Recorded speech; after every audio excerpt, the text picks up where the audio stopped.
I don't By know the if I way, have an hour of wisdom, but I have an hour of please, time. you got a lifetime of wisdom, Guy.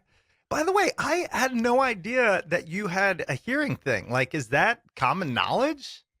Well, I certainly don't hide it. So, Yeah. Oh, I yeah. don't know. Yeah. Okay. I was just curious. But it seems like you're making it work, huh? Yeah, well, if Beethoven could compose well, Diff, I can podcast well, That's Diff. it. That's my logic. So, I hear you. Well, Guy, I'm so excited having you on the show. Thank you for getting up bright and early the morning after the Super Bowl to chat with me. you know, I I have to confess, Yeah. I used to love football. I played football in high school. I loved football. Yeah. But the whole like CTE, concussions, and all that, I have very mixed emotions about supporting a sport that they know it's doing damage, right? I Yeah. mean, it's not a question. They know it, but there's so much money in it, and they're telling, they got this whole like argument of, well, these people are consenting adults and all that, Yeah.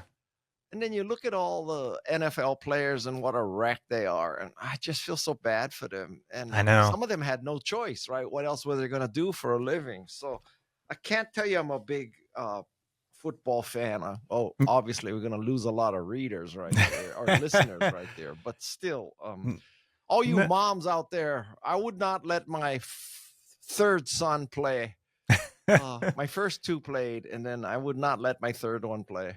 Yeah, that is one thing. I think, let me put it this way. Out of everyone I know, and I'm in that stage where I have kids and all my friends have kids, nobody is letting their kids play football anymore. I genuinely wonder what the future of it is. But to your point, there's enough people who it's one of their outs. You know what I Right. mean? So, It's like boxing, right? I mean, exactly. how Yeah, I can don't you know make how the anybody argument still, that boxing is okay? I don't know how anybody still does that. That's just, or MMA.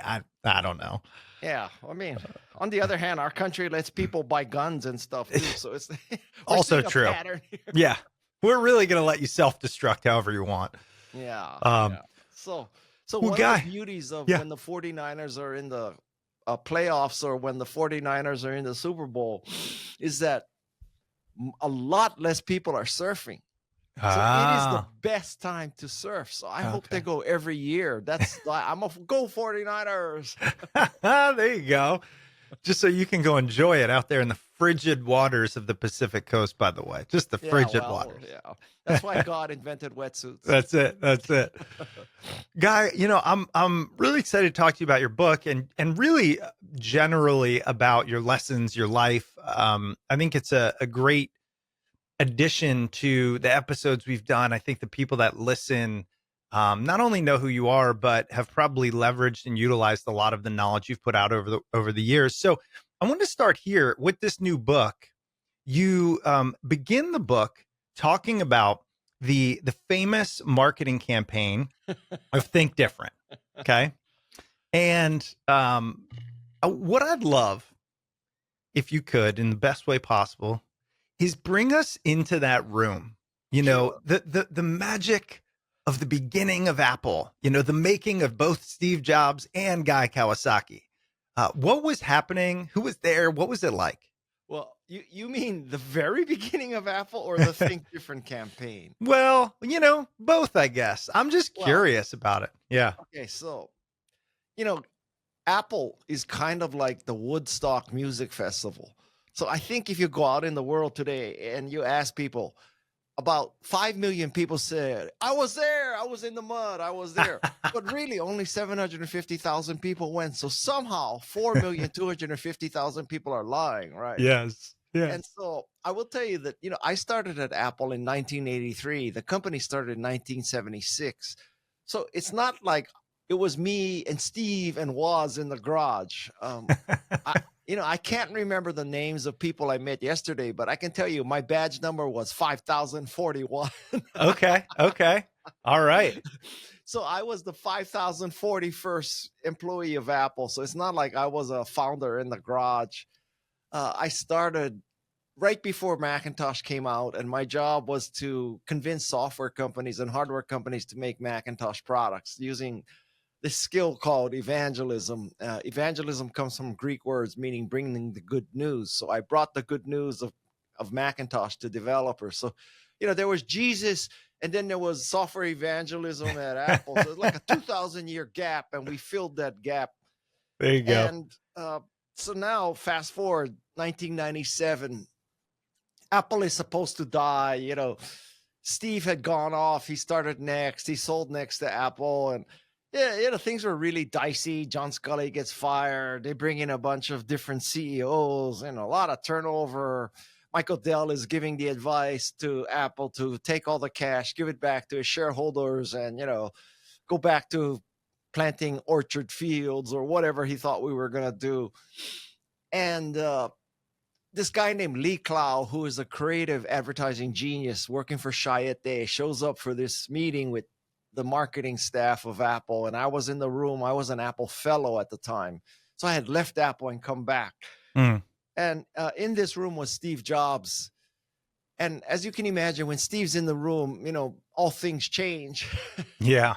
So Lee Clow shows these ads, and we love them. These are the ads about Picasso and Einstein and Amelia Earhart. And these are showing the people who thought different. Because back in 1997, if you were thinking different, you used the Macintosh. If you were thinking like everybody else, you use Windows.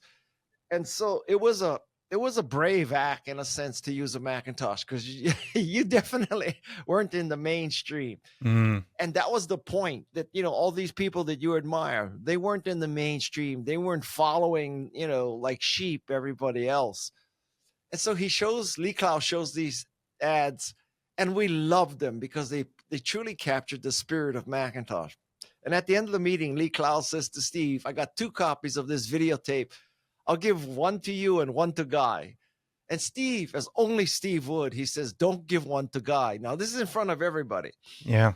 And so I said to him, what's the matter? Don't you trust me? And then Steve, as only Steve could, Steve says, no, Guy, I don't trust you. Now, when you look back on these kind of moments in your life, it's often filled with regret. Like, that was a man or mouse moment, and I just wimped out. I backed down. I put my tail between my legs and I ran. And in real time, I decided this is one of those moments, so screw it. So I said back to Steve, again in front of everybody, I said, Steve, it's okay. I don't trust you either. So that probably cost me about $10 million in stock options, but this story is worth $10 million. I was just about to say, was it still worth the 10 million? I love the start to that for so many reasons. And I could not help but to wonder, why would he say that to you? And like you said, only Steve would and only Steve could. Like, what was it about this guy? Was he just an asshole, or what was it? Well, okay, I don't think you'll find anybody who will debate the fact that Steve was an asshole. Yeah. Right? Yeah. Now, the problem is that people don't look beyond that, because I think most of life can be explained with a 2x2 matrix. So the 2x2 matrix is, on the vertical axis, you have asshole, not asshole.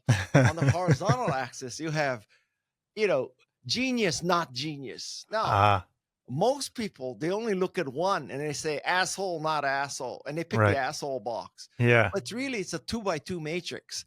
So Steve was asshole genius, right? He was like a mission-driven asshole, and he was going to make this great computer for people. Most people are just the asshole part, and that's easy. It's the genius part that's the hard part. Yeah. So I will tell you that even though he was an asshole, I greatly admire him. He was absolutely fundamental to the success in my life. He was very difficult to work for, worked by intimidation. So, you have to understand that when Steve says something like that, it really isn't quote unquote personal, right? And he's just, in a sense, he's just like, it's not like he's immoral or impolite. He's apolite or amoral. It's just, that's how he is. And you come to accept that, because when you are a genius, the rules are slightly different for you. And I would rather work for a genius who's amoral and apolite than an idiot. Right? Yeah. So I it, it's a great story, and there are many people who have been ripped in public Yeah. by him, and that was believe it or not, that was a big motivating force. So you young people listening to this, you're saying, oh, I should be an asshole, and then I'll be like Steve Jobs, and that's not what I'm saying. I'm saying that, if you are as a genius and visionary as Steve Jobs, you can get away with it, but it's not necessarily causative, right? So which Right. came first? Were you an asshole, so you're a genius, or you're genius or an asshole? I mean, Yeah. you need to think about that. That's a deep philosophical question. Yeah. So the long and short of this story is, I love working for Steve Jobs. I think the world is a lot less interesting with him gone.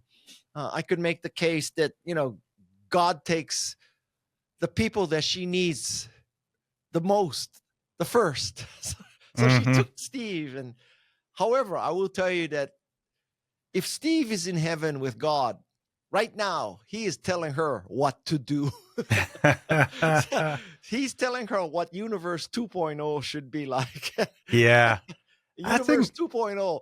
I hate to tell you, Universe 2.0, none of the cables from this universe are going to work. Everybody has to buy new cables and dongles. what is the deal with that? Is that just a campaign to make more money or to make our life difficult? Yeah, Like, genuinely, what is that?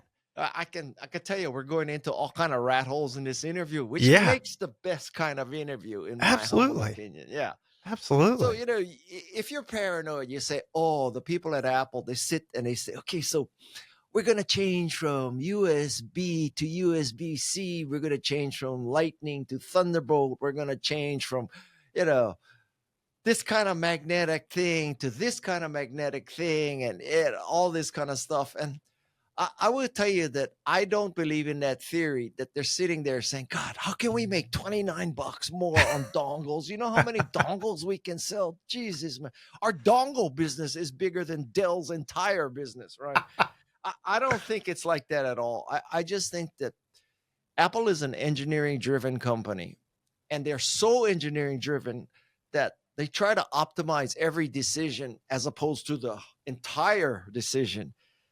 And that comes with the territory. If you want to get products from an innovative company that's engineering driven, sometimes you just got to bite the bullet, because they're not going to make these things that are completely empathetic. Like, Hmm. listen, for years I hate dongles. I Mhm. just hate dongles. They're like a colostomy. They're this bag that's on the side of your stomach, right? And I look at that and I say, like, why the hell? I just bought this $3,000 computer, and I want to stick an SD card in it. I don't want a freaking dongle. And like, on the MacBook Airs, there were like two USB-C ports. I'm like, what the hell are you thinking? There's two USB-C ports. Like, does Tim Cook have a digital camera? Right. Or does Tim Cook just hand the SD cards over to an assistant who hands it to her assistant, who hands it to her assistant to plug into the dongle on his MacBook Air? Like, how does Exactly. it work? On this Gulfstream, do they have like SD card readers at every seat? I mean, why? If I pay $3,000, the Mac, you really got me started. The old MacBooks, you had like multiple ports. You had the power port, you had the SD card reader, you could put in HDMI. And I gotta also tell you, to this day, I don't understand why can't I have a micro SIM in my laptop? Why I can't mean, why do I have to tether off my freaking phone whose battery's almost dead? Why can't you just have a micro SIM in your computer, and that's another right way to yeah. access the internet, especially with 5G. So Yeah. don't get me started. Well, what if I mean, like, think about it. Just go with us because we don't get to talk to people who worked alongside Steve Jobs People every not going to day. buy my book, though. Oh no, we'll get into that. Don't worry. If you brought these issues, let's say Steve was still there and you brought them to him, how would he respond to something like that versus how Apple's responding now? Do you think? Well, listen, I hate to tell you, but if Steve were there, I don't think it would be any better. In fact, it might be worse. Okay.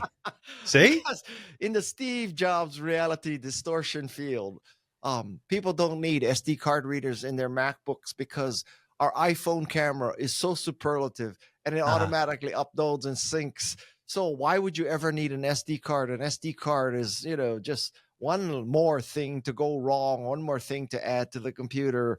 And there's only 0.01% of the people who use digital cameras anymore. Our Yeah. iPhone is so superior. We're doing them a favor by not putting that in. There And you then go. everybody in the room would go, yes, Steve. Yes, Steve. Yes, Steve. We're right. You're right. And so now there's not Steve there, but some of that's, I think, Steve DNA. Now, to be fair, I bet you if you looked at the actual use of a MacBook, how many people ever need to stick an SD card in? Or how many people ever need more than 2 ports? To their defense, I bet you that's true. I bet you 99% of people never need more than power going in there, right?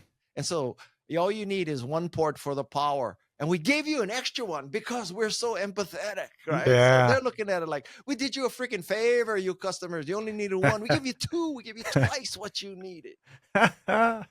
Oh, man. This is why I will never be appointed to the Apple board of directors. Because I don't think you're going back. I don't think think who uses a Mac. I don't think you're evangelizing them anymore. I'll tell you that. No, listen, the point of this episode was not to talk about Steve, but I do think it's, I had these few questions that I wanted to get out. Last one, and then we'll move on. Okay, Guy, I promise you. I promise you. This is also, we're going to clip this one probably for YouTube. Like I'm just letting you know, because I've been told we need to do that, but I am interested. You're one of the few people that's had direct access to one of the best entrepreneurs in the history of the world. What did he teach you that has impacted you the most, and you think entrepreneurs should know? Okay. First of all, I don't want to overplay my role at Apple. Okay. So it's not like I was in Steve's inner circle. Steve definitely had an inner circle that it was like Andy Hertzfeld and Burl Smith and people like that. I was not in that superstar category. I was 1 or 2 degrees removed. But Steve casts such a big shadow, even if you're 1 or 2 degrees removed from the direct reports. The sun still shines on you from Steve's sun. There you go. So I think what I learned from him is the extreme value of elegance, that less is more, except when it comes to ports, but less is more is one lesson. I think he had, high standards for aesthetics, and it's not necessarily that there's a specific right way or wrong way, but just the appreciation for aesthetics is important. And you look at many companies, and somehow somebody there, the CEO, the founder, just does not appreciate aesthetics. And I think the most obvious example of this is probably cameras.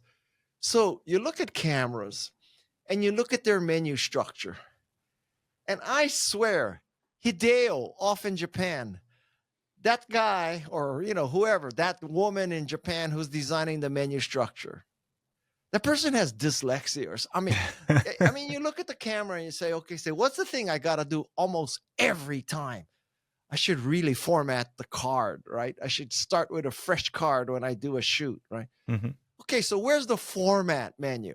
Oh, it's at, you go like camera 1, movie 1, network 1, system settings 1, special 1. So it's like camera settings 1. So you go to camera settings, and then it's the 14th menu in that, and the 3rd selection in the 14th menu. I don't understand that stuff. And so I think I wish Steve had designed a camera before or the user interface. So I learned this appreciation for that.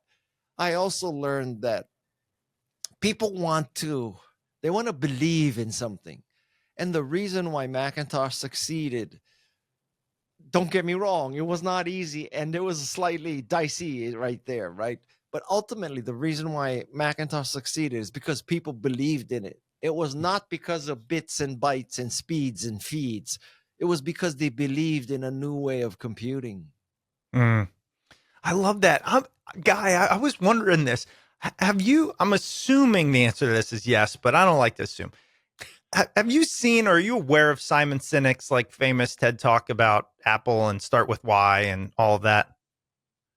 I can't tell you. I'm a Simon Sinek fan, but I can't tell you I remember that one. What's he So, say? it's called like the circle of something, but it's the start with why. And so in his speech, he uses the example, I think it goes why, how, what.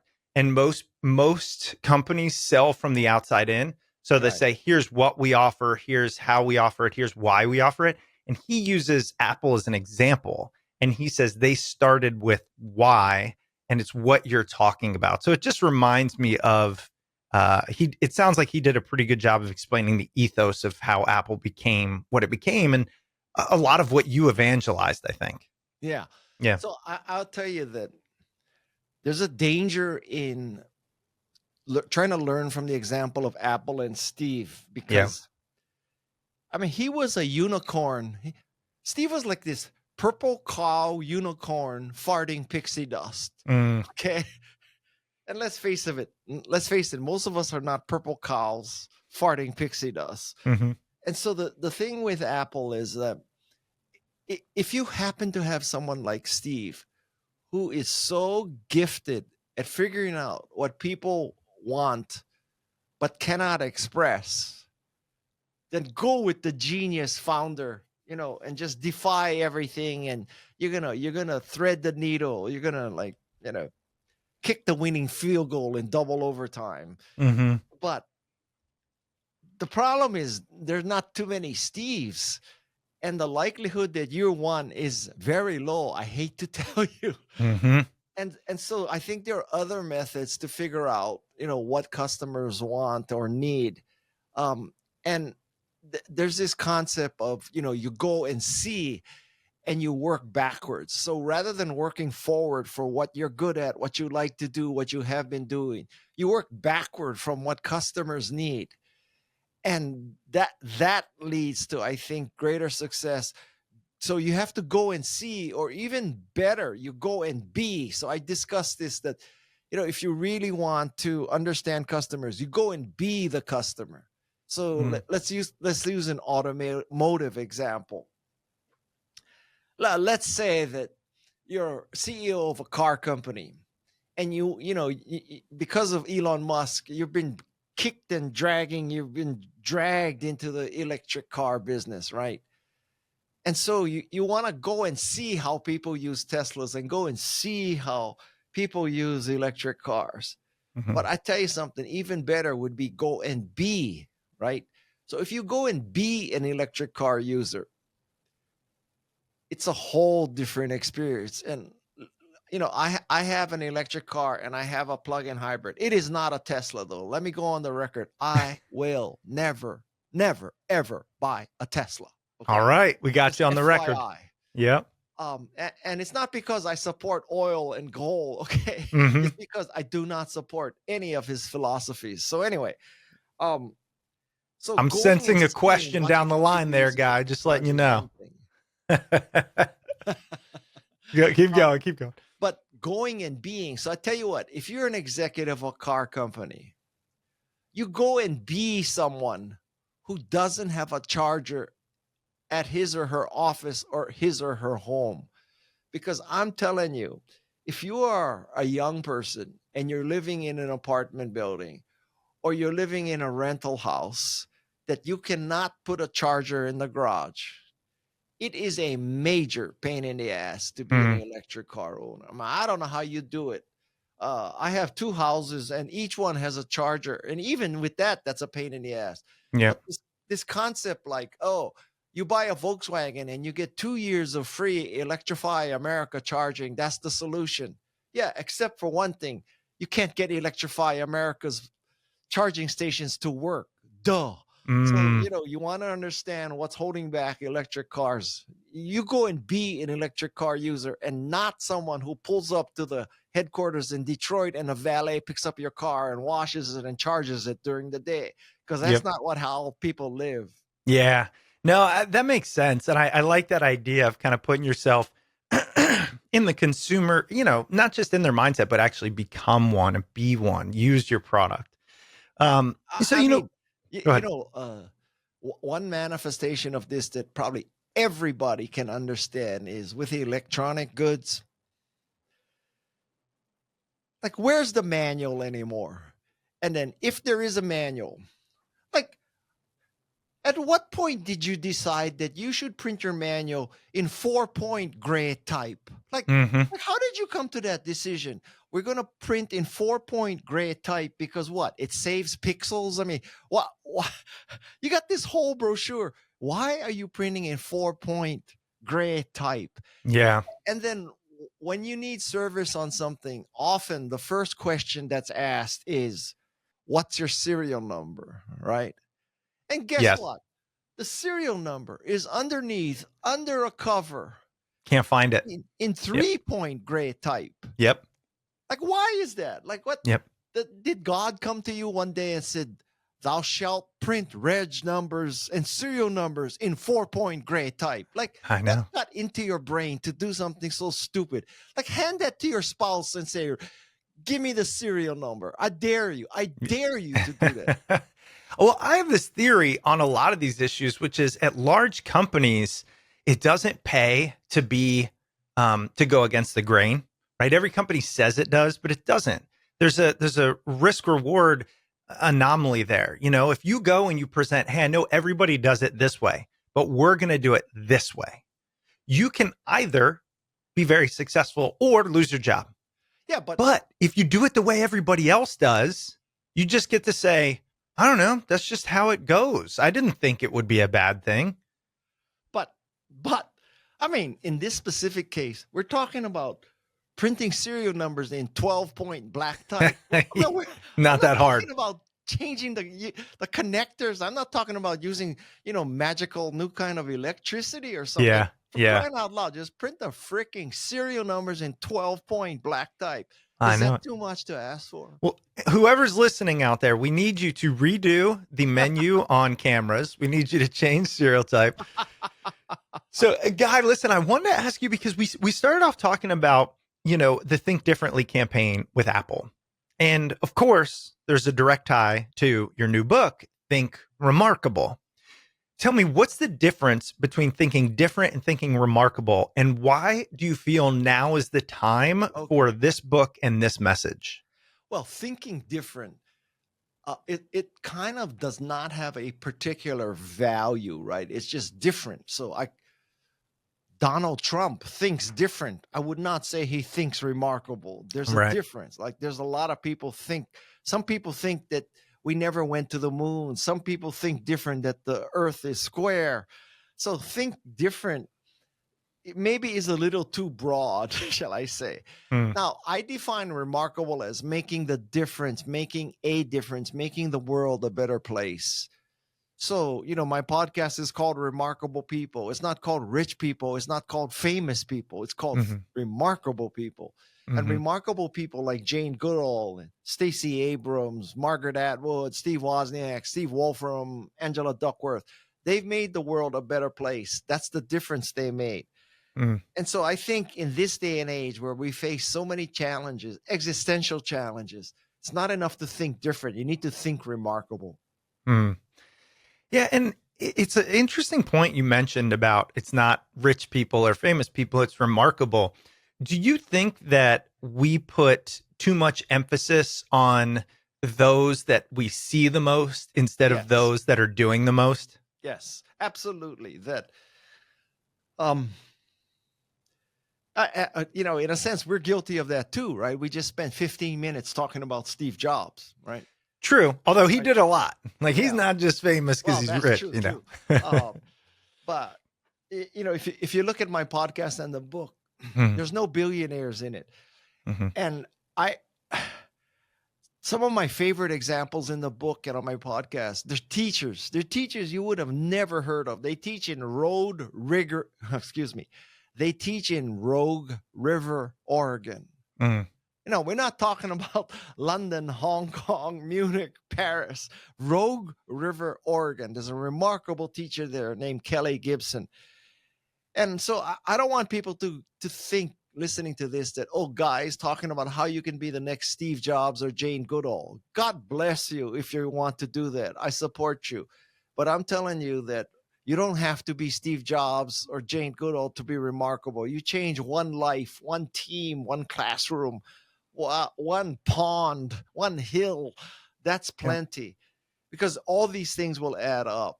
And so listen, when I die, I want people to say that I helped them make a difference. Mm, And that is by empowering people with my writing, my speaking, my podcasting, my investing, my advising. That's my heritage. yeah. And a lot of things you mentioned there that I want to talk about, but one is really struck me. It gave me goosebumps. You mentioned remarkable people and teachers. A good family friend of ours, he just passed away a couple months ago. His name's John Costello, and he they moved here from New York, 25 years ago or so. And when they moved here, he was looking to get a job, and it was tough at the time. And so I think he was like a what do you call it? Like a substitute teacher and things like that. And eventually made his way to be a teacher, and he taught PE. I think he's a PE teacher, right? Growman. And then he coached different sports. And then he became part of the lives of students. And he, not just like in the way that some teachers do, like really was there. And some kids who were struggling, he took them in and raised them for a couple of years. And long story short, passed away very surprisingly. He was, not very old, car accident.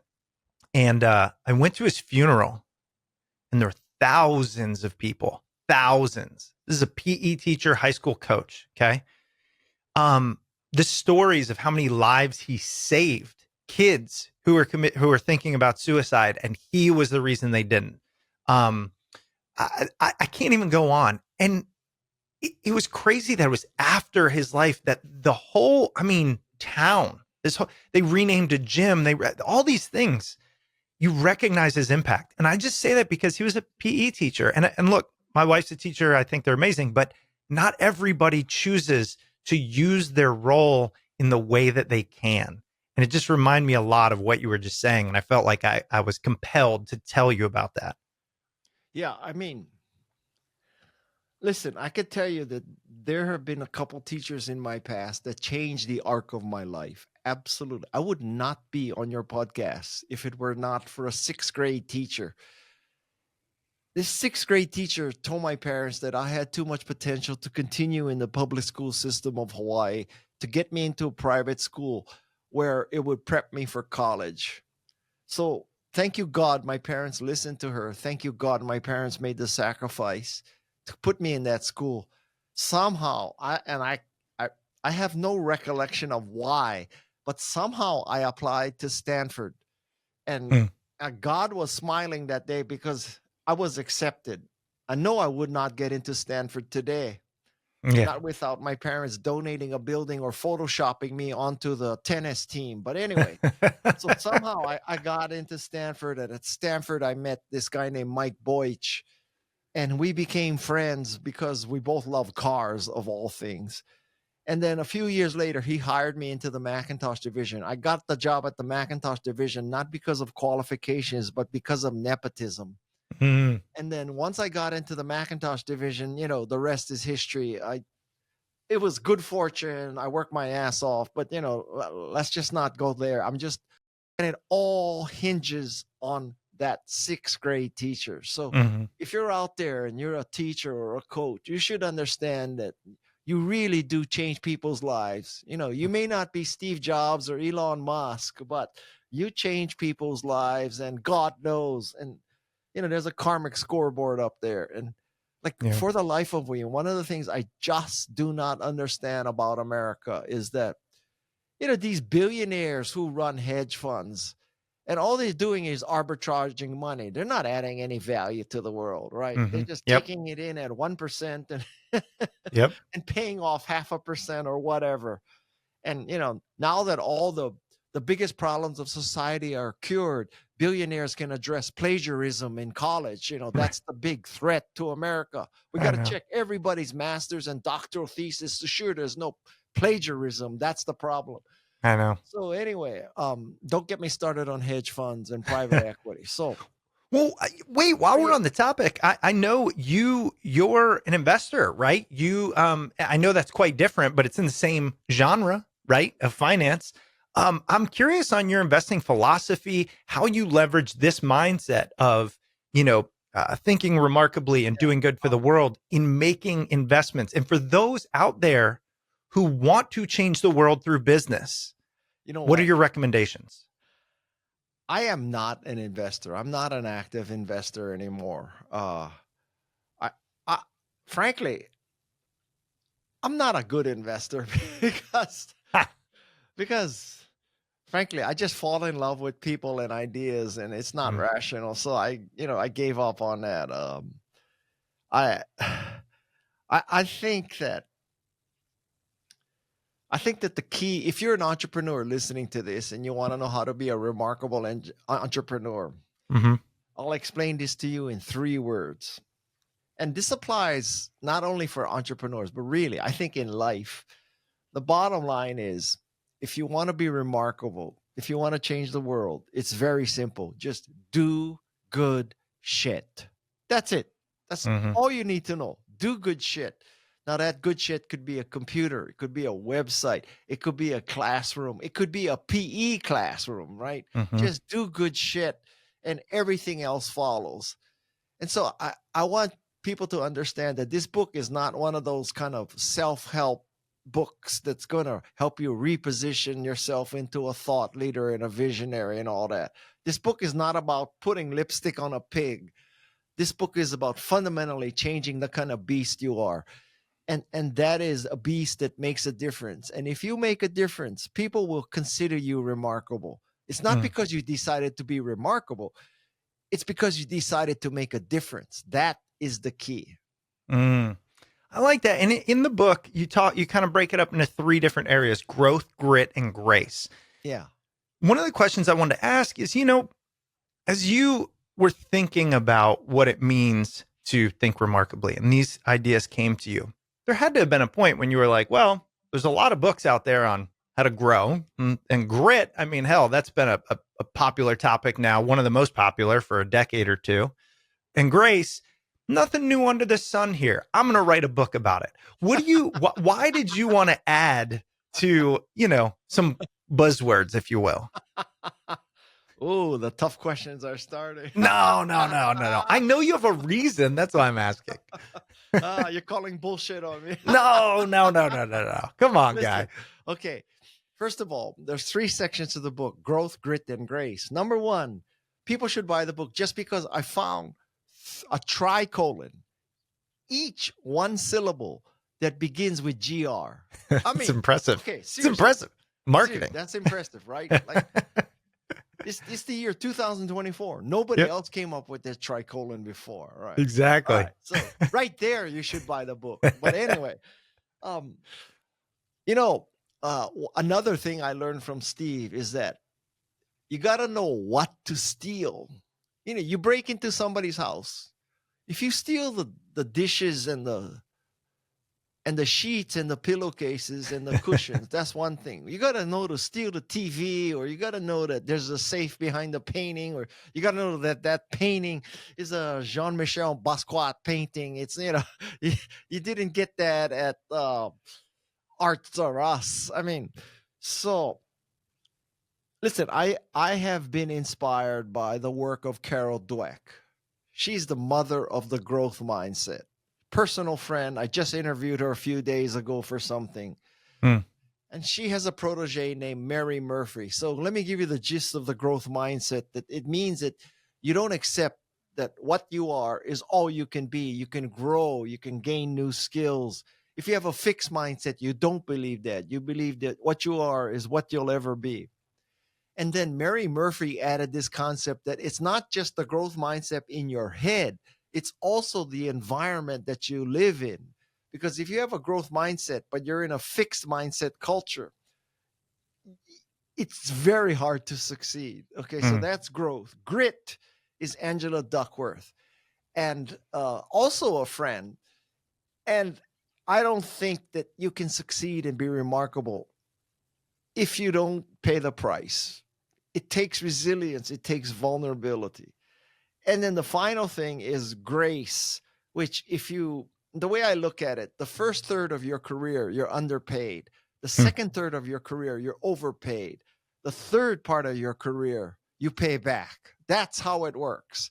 And so grace, I can't tell you that there's an obvious person like Carol Dweck or Angela Duckworth that applies to grace. Maybe I can be that person. That would be quite an accomplishment, actually. There you go. So now you ask me, like, Guy, what's new here? Mhm. And I'll tell you something. If you could get nonfiction writers to answer the question honestly, maybe there's not that much new. Mhm. But you Mhm. know what? So here's how it went down. I've had this podcast for about 5 years now. That means 5 year times 52, 250 episodes. And after you do 250 episodes with remarkable people, unless you're an idiot, you have pattern recognition, and you recognize, everybody's talking about how they grew from what they were. Everybody talks about how they worked their ass off, and everybody works about how now they're paying back society. You know, we're seeing a pattern here: growth, grit, grace. Mm. And I thought, well, people could get all this wisdom from listening to 250 hours of my podcast or Mhm. 5,000 pages of transcript. But Mhm. Guy, no one's going to do that. Mhm. So Guy, you have this moral obligation to take the 250 hours, the 5,000 pages, and put it into something Gen Z can read in 4 or 5 hours. You can read Mhm. this book in 4 or 5 hours and be done with it. Mhm.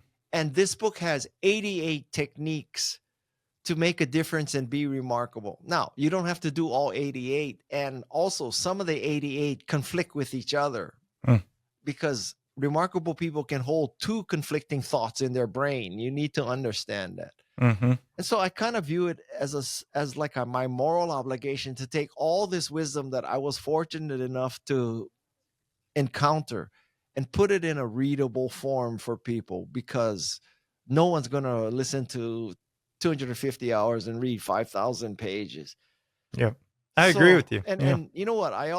I'm a business writer. This is my 16th book, so I know how it works, right? There are many nonfiction books that take 300 pages to explain one idea. Yeah. Like, you know, I mean, there are many business books I could explain in a sentence that Yep. it takes them 300 words. Mhm. And I'm not putting you through that. I'm telling you that there are 80.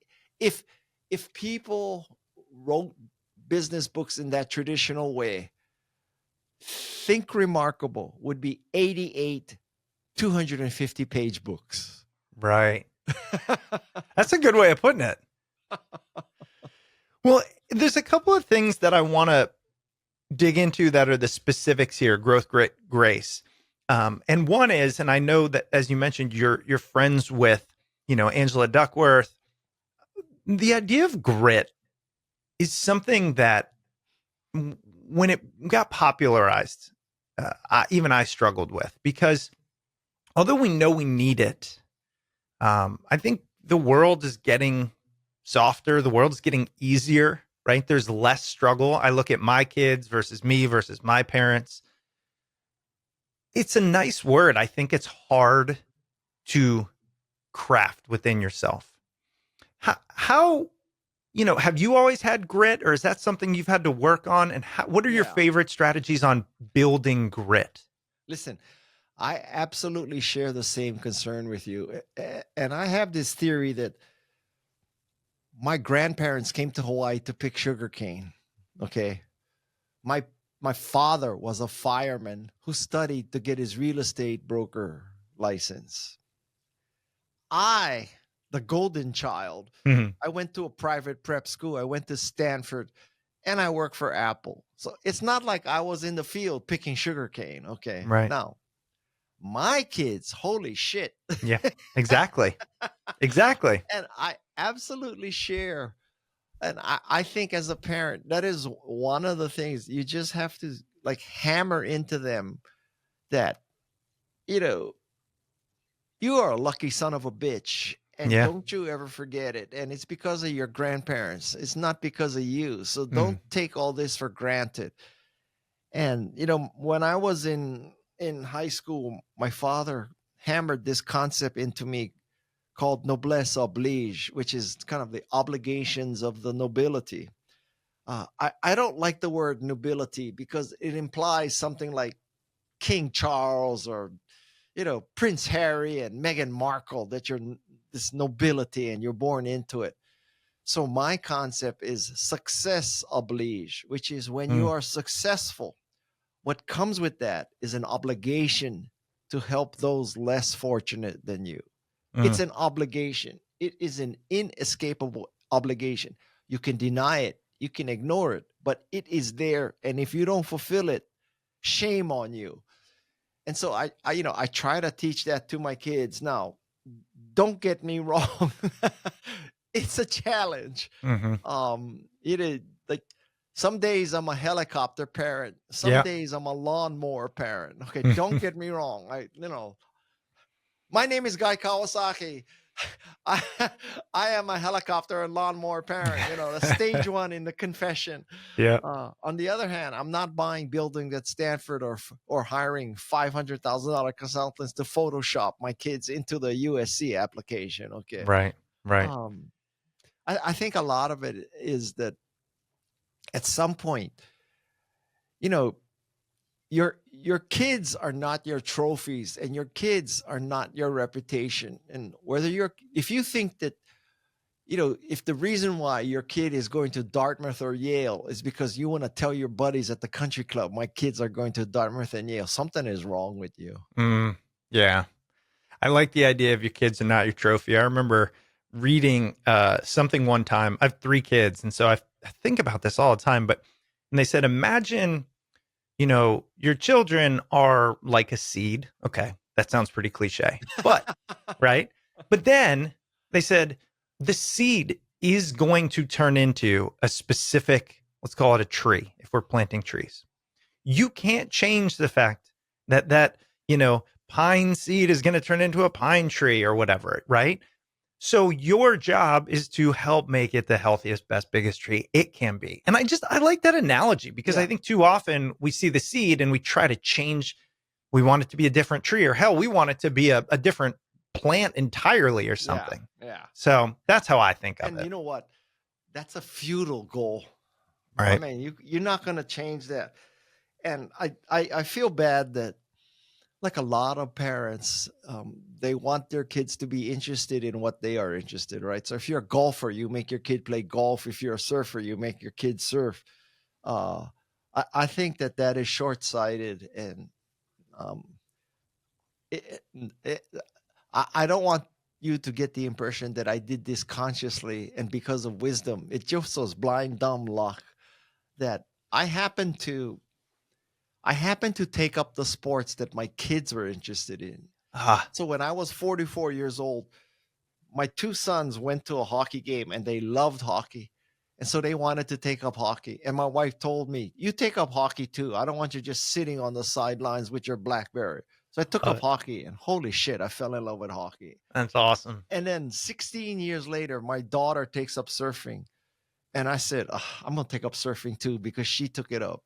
And let me just say that taking up surfing at the age of 60 is not optimal. Wow. Yeah, you got to, like, how old are you? 30? 40. Yeah. 40. Okay. 40. Yeah. So pretend 20 years from now is when you first try to surf.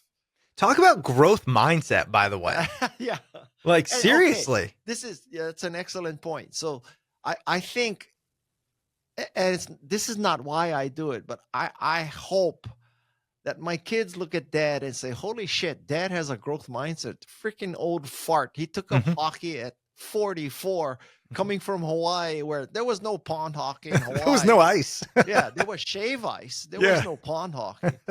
And then, oh my God, dad took up surfing at 60. All my friends' fathers, they're at home watching Fox all day. Mm-hmm. And Yep. once a year they play golf. That's their exercise. But my father's out there playing, taking up surfing.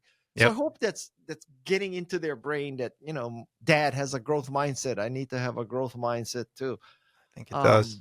And another sort of bizarre thing is you might ask, well, Guy, you were born and raised in Hawaii. You lived in Hawaii the first 20 years of your life.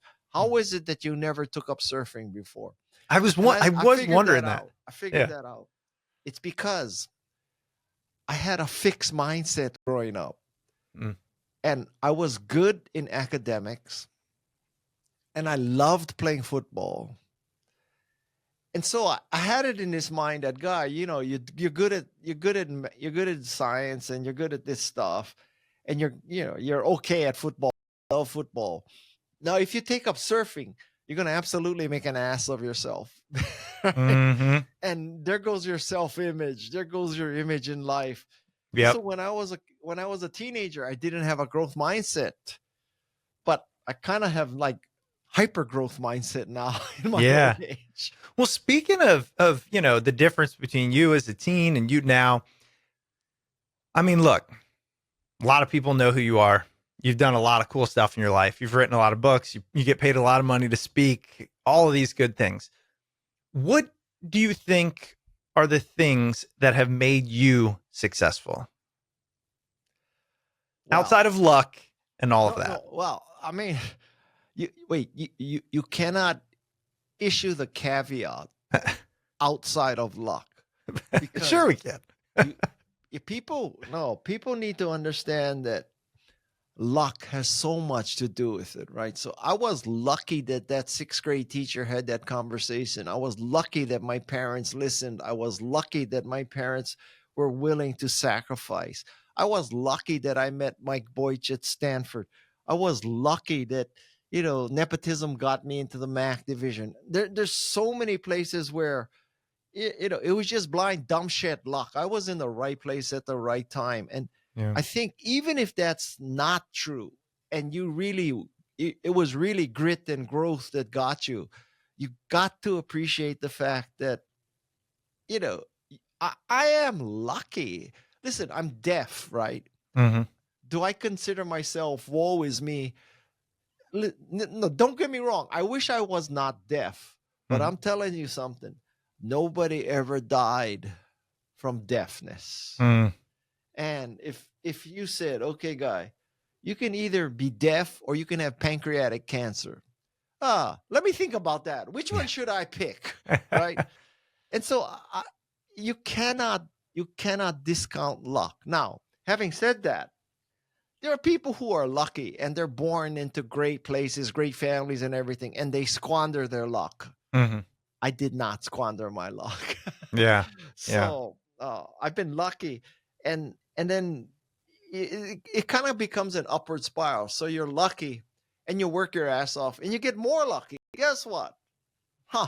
How do you Yeah. like that? Yeah. So I guess I'm saying that, I don't want people to take the attitude like, it's just luck. I don't have to do anything, because that's not true. And I have people in my book and my podcast that this one guy named Halim Flowers. At 16, he was convicted of accessory to murder. He served 22 years and then he was released. And now he is a very famous artist. Some Mm. people say he will be the next Jean-Michel Basquiat. Mm. And so, what's the difference between him and me? He was born in the projects and I wasn't. I mean, did I deserve that? What did I do to get that? Mm. Mm. Nothing. So and so he had that bad luck, but even with that bad luck, he overcame that, and now he's this artist. So arguably, he's more remarkable than me. He had to overcome a shitload more than I did. Yeah. Yeah. I was going to ask you, and I know we're at time, so we'll wrap this up. But who are your favorite or most remarkable people from your book, your podcast? Yeah, I have to say that. Well, it's hard to top Jane Goodall just for Yeah. her overall awesome goodness, right? I mean, Yeah. talk about growth, grit, and grace. There's Yeah. Jane Goodall, 90 years old, still plugging away at making the world a better place, Mm. not for fortune. You've got to love Jane Goodall. Hmm. But going back to this teacher, Kelly Gibson in Rogue River, Oregon, I truly admire the work she's done and working in, this public high school in rural Oregon. But I tell you, as a class of people, as a profession, I hold no profession higher than teaching. Mhm. I really think teachers, they're little angels on this earth. I agree with you. And thank you, God, for sending these teachers. And one of the most bizarre things in American society is how little we reward teachers financially. Like, I don't get it. It's crazy. You know, I mean, seriously, rationally, the most important resource in our society is our young people, right? Yeah. And we pay so little attention to them. Like, just make one less aircraft carrier. Yeah. Okay, one less aircraft carrier. I'm not asking you to just go back to bows and arrows. Just Mhm. make one less aircraft carrier, or I'm give with you. one less subsidy to oil. But let's pay our teachers fairly. Let's not make it so that they have to take part-time jobs and they have to use their own money for school supplies. That is total unequivocal bullshit. I know. It's crazy. And you know what's crazy about that? Like now, like I said, a lot of my friends have kids that are in that elementary school age. When you ask almost anyone, would you rather stay home with your kid or go to work? It's like a coin flip, right? Some people want to stay home, but some realize how hard that is. Imagine saying, now, do you want to stay home with 25 of other people's kids? No, like no one wants to do that. Yet we ask them to, and we say, "Hey, you get summers off. Be appreciative." Like yeah, I'm with you. I mean, one explanation for some of these things is we are living in a simulation. I think so. I really think we are living in a simulation, and God has a sense of humor. Yeah. God is up there saying, "Oh, let's see.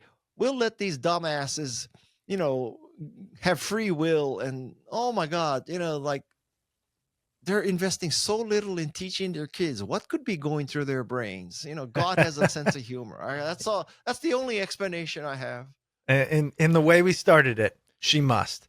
Listen, Guy, I really appreciate it. The book, Think Remarkable, 9 Paths to Transform Your Life and Make Great Decisions. Where else, we're going to link to the book. Where can we continue to be part of your journey, your knowledge and wisdom? Well, I'll tell you something. I'm very active on LinkedIn. I use LinkedIn as my social media platform, believe it or not. Okay. So that's where I am most active. And of course, you know what? Unlike absolutely no one else in the world, I'll tell you my email address. It's Guy Kawasaki at Gmail. If it's a hard thing to remember, first name, last name at Gmail. No dots, no dashes, no spaces, nothing. Guy Kawasaki at Gmail. And listen, reach out. I can't tell you I can help everybody, but I try because I believe in success obligé. There you go. I love it. Way to end it. Guy, thank you so much for being on the show. Thank you. All right. All these people listening to this, they're gonna say, I'm not gonna buy that guy.